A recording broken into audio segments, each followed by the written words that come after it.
అల్వాల్లో నూతనంగా ఏర్పాటు చేసిన వీటా సూపర్ స్పెషాలిటీ హాస్పిటల్ ను మల్కాజ్గిరి ఎమ్మెల్యే మైనంపల్లి హనుమంతరావు ప్రారంభించారు. కార్పొరేటర్లు శాంతి శ్రీనివాస్ రెడ్డి, రాజ్ జితేందర్ తో కలిసి జ్యోతి ప్రజ్వలన చేసి వైద్య సేవలను ఆరంభించారు. నిర్వాహకులు విఠల్, సుభాష్లతో కలిసి హాస్పిటల్లో అన్ని విభాగాలను పరిశీలించారు.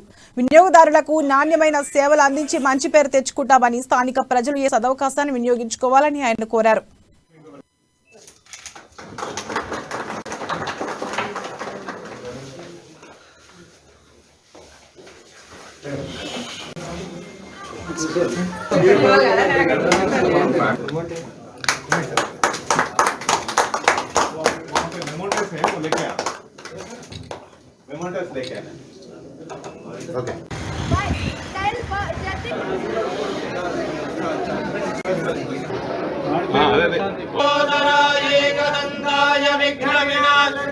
కోరేది ఏంటంటే మీరు వచ్చిన పేషెంట్స్ కు ఓపికతో సమాధానం చెప్పి రోగ నిర్ధారణ చేసి కరెక్ట్ దానికి సరిపోయే మెడిసిన్స్ ఇవ్వాలని చెప్తూ మరి ఇంత మంచి హాస్పిటల్స్ మరి ఇక్కడ పెట్టినందుకు మరొకసారి వారందరికీ శుభాకాంక్షలు తెలియజేస్తూ మరి హాస్పిటల్స్ మంచి పేరు తెచ్చుకోవాలని మరి భవిష్యత్తులో కూడా పేషెంట్స్కు ఎటువంటి కష్టం కలగకుండా గంటలు వెయిటింగ్ చేయకుండా టోకెన్ సిస్టమ్ ఇచ్చి దాని మీద కూడా టైమింగ్స్ ఇచ్చి ఈ టైంకి రండమ్మా అని చెప్పేసి చెప్తే ఆ టైంలో వచ్చేసి చూపించుకుంటారు. కాబట్టి కన్సల్టేషన్ ఫీజు కూడా రీజనబుల్గా ఉండాలని